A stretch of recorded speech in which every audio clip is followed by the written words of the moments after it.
this is a big departure from what we've ever done. So we have to theoretically want to do this sort of thing. It's not obligatory. We have to want to do it, and then we can look at detail and do that at the same time. But RDA hasn't had the opportunity to do that yet, but we'll make sure we do. Okay, I got a speakers list going because I see some hands going up. So we got Marcus, Matt, Mary Lynn, and then Todd. So Marcus, you want to go? Thank you very much. I would just like to first make a statement. This seems like a really good idea, but I'm going to ask some pretty hard questions. Fair enough. So, what was the assumption for average occupancy Memorial Day to Labor Day when you were trying to figure out the room nights? What I will defer to on this is the EIS statement addresses those specific data plans specifically. And instead of getting too far in the weeds on those issues, we'd ask that you have an opportunity to obviously digest that and take a look at it. Those assumptions are based on data from InPlan, which is the type of program they utilize. InPlan is a program that's utilized by a lot of municipalities to assist it in determining what economic benefits are out there, including room nights and other things. So that's a part of that analysis. So a follow-up to that, the 22,000 room nights that we're expecting, is that countywide or specifically in the city? That is, I think for purposes of our EIS, that is a Sheboygan Tourist District particular figure. It can include surrounding communities. It can. And are you reaching out? % in a lot of communities of similar size as well as larger municipalities that are utilizing 10% as their base rate or as their capped rate. That is a common theme in today's building of sports complex. It's utilized in the Appleton Grand Chute project I referenced, and there are specific allocations being made out of that 10% figure for sports complexes and sporting facilities. Thank you. One other question. We've talked a lot about the tournaments. Companies that go around and promote specific SPD. There's different companies that actually lead tournaments that go through and look to rent facilities to host events. Currently, Woodside is utilized for that in Boston, and a little bit of that goes on at E-Line. But typically what they'll come in and they'll tell you what they need.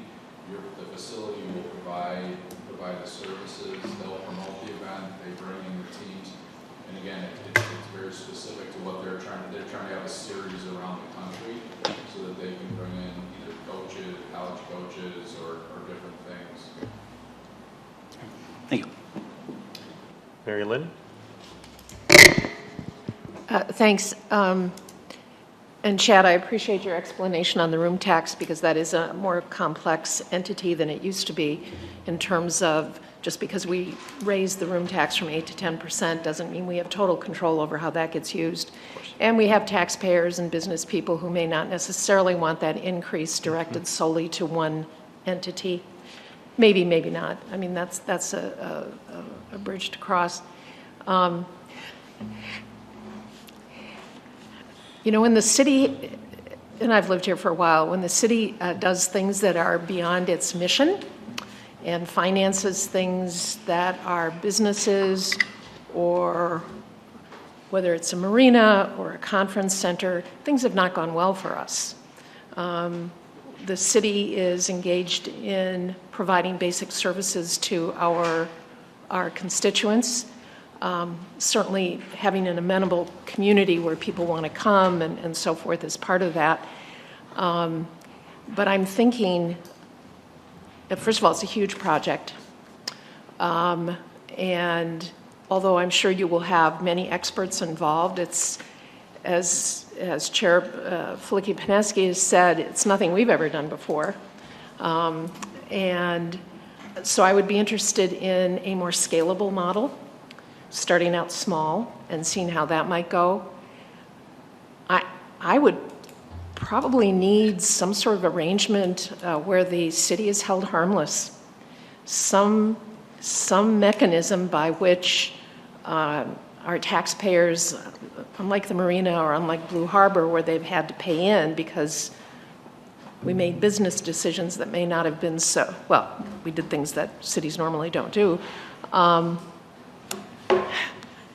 think we would need to have some, there's no collateral exactly, but I think we would need to think through. But my suggestion in terms of how we think about creative financing is a countywide sales tax. This is how stadiums have been built in our state before. A small one, 0.25%, would raise a fair amount of money. The half percent county sales tax now raises about $10 million a year. And if there were a specific stadium, 0.25%, eighth of a percent, however it would be, then that interest on the part of our citizens and our residents would be shared throughout the county. The city would be held harmless. You folks, in an obviously extremely well thought through, well researched, and pretty well documented proposal, will be able to, to move forward. So those are just some random thoughts I have before I got to leave at 7:15, so I'm going to run out the door. But I just to say, I so appreciate the, for volunteer soccer hooligans here, you guys have done a professional, first-rate job of putting a proposal together. It's just I don't see the city and the proposal necessarily having a point where they meet, at least at this point. So thanks. Thank you. Okay, so next we have Todd, then Marcus, then Dean. So Todd. Thank you, Chair and Madam Chair. I think you guys have done a great job putting this together. It's obviously well thought out. Obviously some great, renditions and that.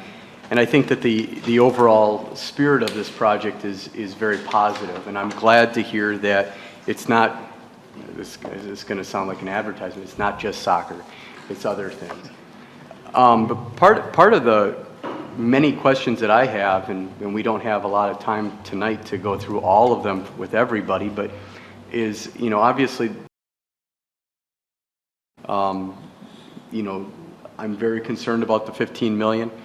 I would really like to see, and I'm asking that you guys would provide us more details.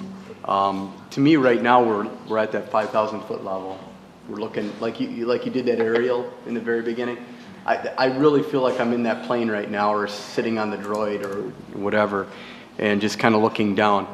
When you talk about the number of stays at the hotels, I would like to see a schedule of and better understand all of these soccer tournaments, or just the tournaments in general, how that actually looks in the months that you're looking at. Because several times during your presentation you referenced the dome, and I think the dome is extra, and that's extra opportunity to expand your seasons. That's correct.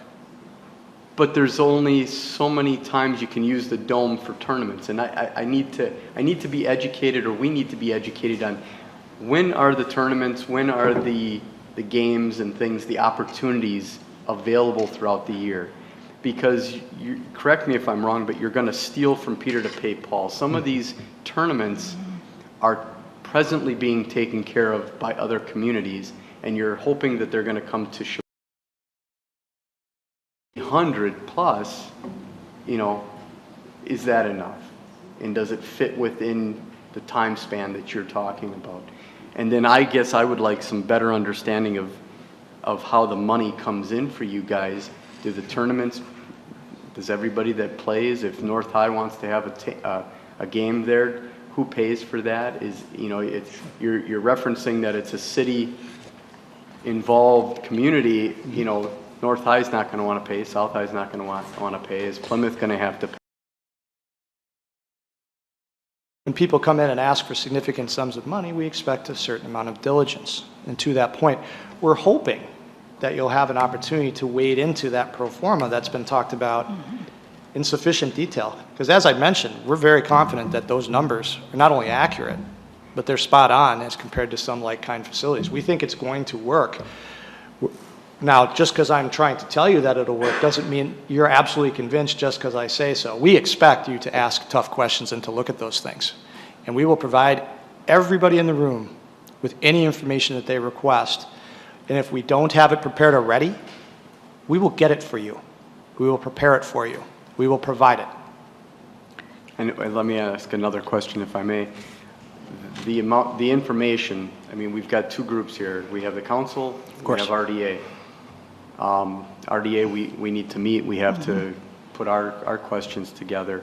But how do you want those questions to be focused back to you? I personally don't think that having 10 alders call you at 10 o'clock